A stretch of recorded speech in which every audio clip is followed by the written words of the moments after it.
ล่ะทุกคนสบายดีเนาะมื้อนี้ก็ฮอดเวลานาทีที่เราจะกลับนครหลวงเวียงจันทน์แล้วเราก็จะพามาเบิ่งแผนที่ของบริษัทเนาะบริษัทลานซามิลโลนลิมิเต็ดเนาะอันนี้จะเป็นภาพแผนที่เนาะแล้วเดี๋ยวจะพาขี่ยนต์แต่บ่อคำสิโปนหานครหลวงเวียงจันทน์แล้วก็ไปเบิ่งวิว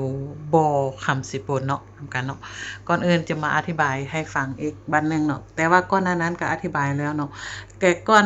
จะอธิบายก็ขอบใจ FC ที่ว่าคอมเมนต์วิดีโอก่อนหน้านี้เนาะ2-3วิดีโอนี้ม่วนหลายแบบคำเว้าสร้างสรรค์ให้กำลังใจหั้นนะขอบใจหลายๆเนาะเพราะว่าก่อนวิดีโอก่อนหน้านั้นละน้อยก็ไปรอถ่ายให้เบิ่งเนาะ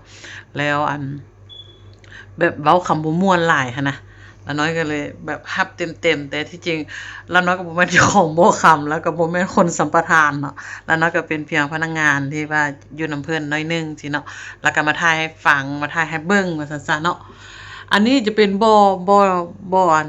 เปิ้นภูเว้ารอเนาะก็ตอนนั้นจะเป็นเปิ้นภูเว้ารอเปิ้นเป็นภูแท่งคำ A แท่งคำ B แท่งคำ Saudi เนาะแต่ละแท่งคำนั่นน่ะเนาะผู้ใดที่ว่าเคยเฮ็ดเวียกอยู่เขตนี้ก็จะฮู้แต่ว่าเดี๋ยวนี้เป็นบ่อร้างไปแล้วเนาะจะมีบ่อนที่ว่าเพิ่นขุดเอาแร่คำได้แร่ทองในแถวนี้เนาะแล้วก็มันมีเขตที่พบวัตถุโบราณหลายแล้วก็มีเขตที่คนโบราณเคยอยู่แล้วก็เคยขุดเอาแร่อยู่เอาแร่ทองอยู่นี่แล้วก็ไปผลิตแล้วก็เพื่อเอามานำใช้ในชีวิตประจำวันเนาะเพราะว่าอยู่บ่อคำไสโปนพบวัตถุโบราณหลายเนาะที่ว่าก็คนโบราณเขารู้นำไช้ทองก่อนที่เราจะมาขุดเอาณปัจจุบันนี้เนาะเพราะว่ามีร่องรอยคนโบราณขุดแล้วเอาไปหลอมแล้วเอามาผลิตเป็นเครื่องใช้เนาะเพราะว่าอ่าพวกเขาละน้อยพบเครื่องวัตถุโบราณอยู่นี่จำนวนหลายเนาะนี่จะเป็นบ่อแทงคำเนาะที่เป็นบ่อเก่าแล้วเนาะตัวนี้เนาะเป็นบ่อเก่าแล้วอันนี้ก็บ่แน่ใจว่าเดี๋ยวนี้ยังเป็นบ่อเก่าหรือบ่ใหม่แต่อันนี้เป็นบ่อนสต็อกแฮแต่ว่าเพราะว่าแผนที่นี้แต่ปีปีใดบ่ปี2008บ่บ่แม่นบ่แน่ใจเนาะปีนี้เนาะปี2020เนาะปี2020อันบ่นี่เนาะอันนี้เนาะอันนี้จะเวลาขึ้นขี่ยนต์แล้วเนาะก็เคยถ่ายวิดีโอก่อนหน้านั้นเนาะเวลาขี่ยนต์อันนี้จะเป็นบ่ออ่างน้ำเสียเนาะที่ว่าใหญ่ที่ว่าเพิ่นโต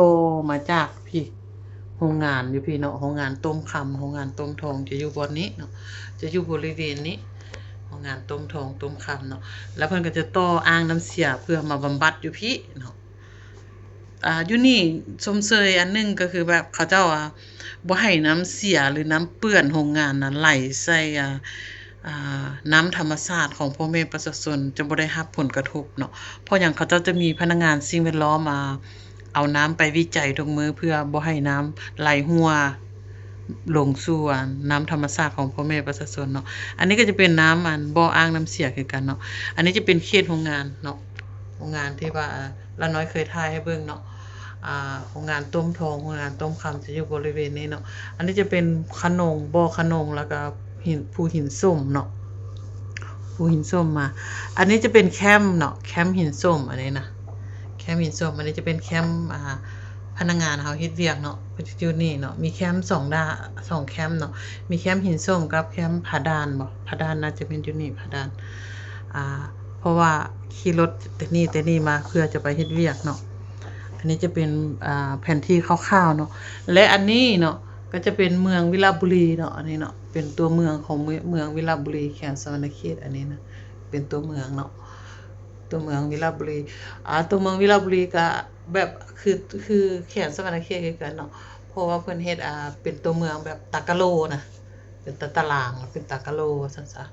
แต่ว่าเมืองวิลาบุรียังเป็นเมืองน้อยอยู่เนาะยังบ่ได้เป็นเมืองใหญ่หันนะก็ถ่ายให้เบิ่งคร่าวๆนั่นนี้แล้วก็จะพาทุกคนขึ้นไปมุมสูงไปเบิ่งวิวตัวจริงนำกันเนาะบัดนี้เนาะไป let's go go go go go go จ้าเฮาเบิ่งแผนที่แล้วมาแวะเบิ่งก้อนคำหน่อยนึงเนาะก่อนที่จะไปขึ้นยนต์เนาะอันนี้จะเป็นก้อนคำแล้วก็เป็นแผ่นทองเนาะถ่ายให้เบิ่งอันนี้จะเป็นรูปถ่ายเนาะบัดนี้เฮาก็ไปเกียมขึ้นยนต์นำกันเนาะทุกคนเนาะเกียมขึ้นยนต์แล้วบัดนี้นะเพราะว่ายนต์เพิ่นมารับอันนี้มันเที่ยวบ่ายเนาะเที่ยวตอนบ่ายเที่ยว 12 โมงไปที่เฮาเกียมเดินทางเนาะเพราะว่าเพิ่นก็เอาเครื่องเฮาไปใส่แล้วก็เกียมเติมน้ำมันเนาะเพื่อจะออกเดินทางกลับนครหลวงเวียงจันทน์เนาะใช้เวลาอยู่ประมาณ 1ชั่วโมงก็ประมาณ20หรือว่า25หรือ30นาทีเนาะตอนนี้ก็เกียมขึ้นยนต์แล้วเนาะอัดหู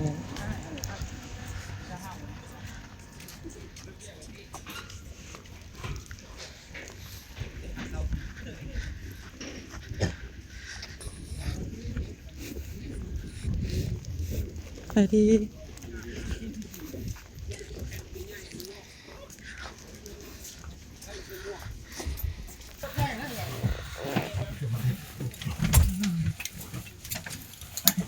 ไปเฮียนอยู่เวียงบ่อ๋อ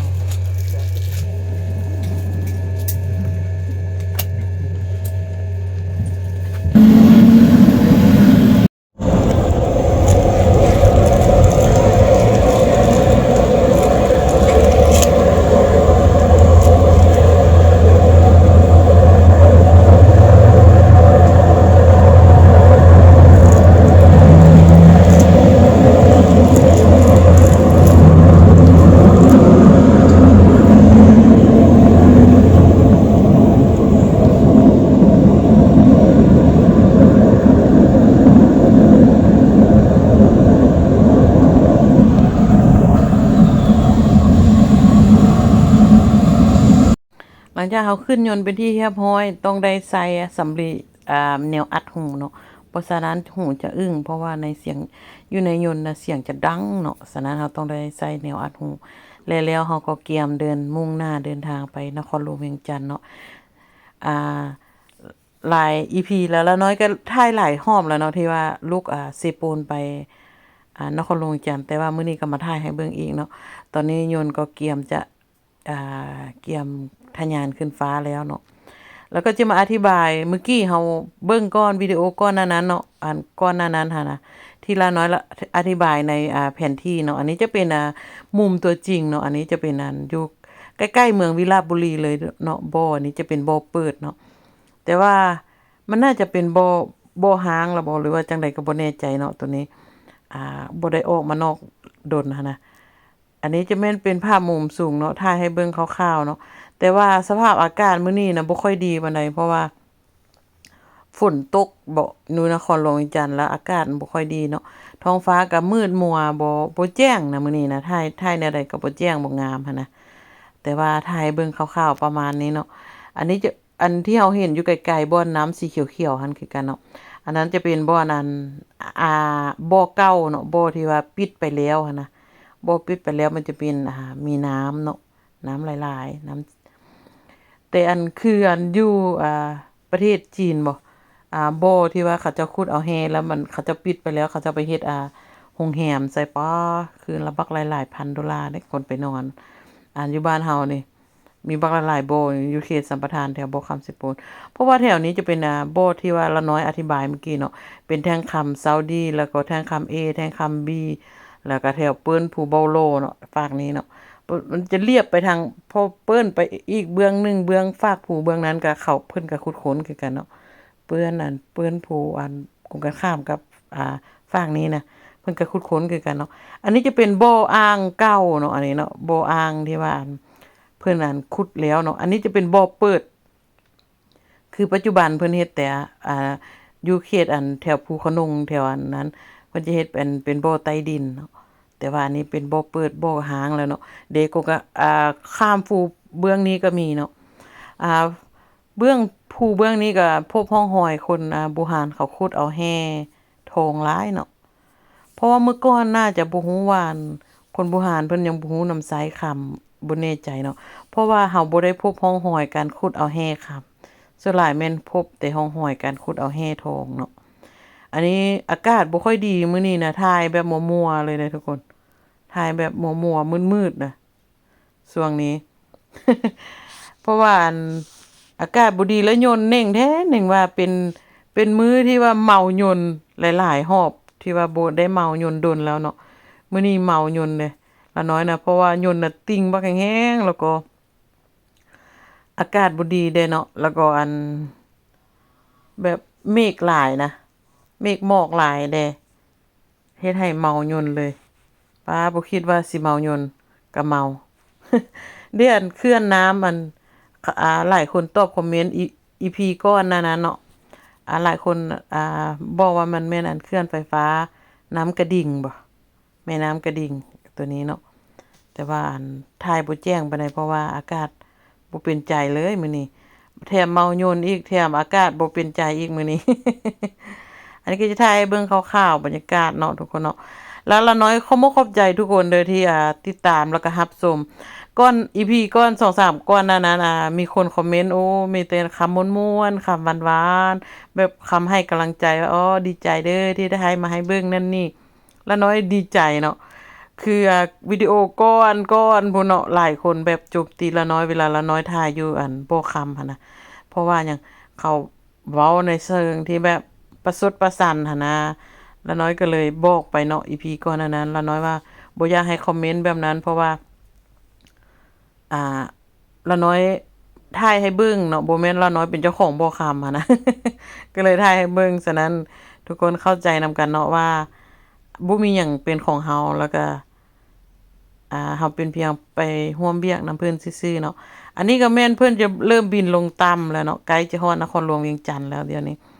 แต่ว่าหมอกเมฆยังหลายอยู่แต่หย่วนน้อยก็ยังต่ำเมฆต่ำหมอกอยู่ตึๆๆๆอยู่ตลอดแถวนี้แล้วอีกอย่างบ่ค่ำเนาะเพิ่นมีสวัสดิการดีอย่างหนึงก็คือแบบมียนต์รับส่งเนาะหลังจากส่งลงฮอดสนามบินแล้วยังมีรถรับส่งฮอดเรือนอีกเด้มีรถตู้รับใช้บริการพนักงานเวลาเอามาส่งเอามาไปรับอยู่อยู่เรือนมาส่งอยู่สนามบินแล้วรับอยู่สนามบินไปส่งอยู่เรือนอีกเนาะผู้ท่านใดหรือว่าผู้ใดที่ว่าอยู่ห่างไกลจากเขตที่เพิ่นรับก็ไปส่งอยู่จุดนั้นแล้วก็ให้ครอบครัวเพิ่นต้อนเอาผู้ใดที่อยู่ในเมืองเพิ่นก็ส่งฮอดตีนคันไดเรือนเลยเนาะสวัสดิการเพิ่นน่ะถือว่าเลิศหลายเพราะว่ามาทางรับมาทางส่งแล้วก็ส่งฮอดเรือนรับฮอดเรือนเนาะอันนี้น่าจะแม่นน้ำงืมเนาะใกล้จะฮอดเมืองปางงืมแล้วนี่แถวเขตเมืองปางงืมแล้วนี่นะแล้วเกียมเข้าสู่นครหลวงเวียงจันทน์เกียมลงสู่สนามบินวัดไตจักหน่อยเนาะฉะนั้นทุกคนอันนี้จะเป็นภาพมุมสูงที่ถ่ายให้เบิ่งแล้วผู้ใดที่ว่าเข้ามาเบิ่งวิดีโอนี้เนาะอยากเห็นการเป็นอยู่ของพนักงานที่เฮ็ดเวียกอยู่ในบ่อค่ำแล้วก็กับเกี่ยวกับบ่อค่ำเนาะไปย้อนหลังเบิ่งได้เนาะหลายๆ EP ที่ละน้อยเอาลงเนาะอันที่อันนี้ใกล้จะฮอดหนองเสื่อมแล้วย้อนว่าเบิ่งไปเบิ่งมาอยู่ละน้อยจนว่าวินหัวแท้ว่าจนเกือบออกห้องน้ำมาอนุญาตเนาะไปห้องน้ำออกห้องน้ำมาเขาเจ้าไปขึ้นรถหมดแล้วเพราะเข้าห้องน้ำโดนนี่เหมารถเหมายนต์บ่แม่นเหมารถขี้ยนต์เพิ่นเหมารถเพิ่นว่า เนาะแล้วน้อยก็ขอบใจทุกคนเด้อที่รับชมแล้วก็เป็นกำลังใจให้ตลอดแล้วก็เข้าใจทุกคอมเมนต์ขอบใจที่แบบคอมเมนต์ในการสร้างสรรค์คอมเมนต์แบบในทางที่ดีแล้วก็เป็นกำลังใจให้หันนะขอบใจหลายๆแล้วน้อยจะมาถ่าย EP ต่อไปให้เบิ่งเนาะว่าสิเป็นจังไดเนาะอันนี้ EP นี้ก็จบลงเพียงเท่านี้เนาะขอบใจหลายๆแล้วน้อยก็ฮอดบ้านด้วยความปลอดภัยลงสู่สนามบินด้วยความปลอดภัยจากที่แบบยนต์นิ่งหลายแฮงเนาะขอบใจหลายๆที่รับชมแล้วก็เป็นกำลังใจให้ตลอดมาเด้อขอบใจหลายๆแล้วพบกัน EP ต่อไปเนาะขอบใจหลายๆบ๊ายบาย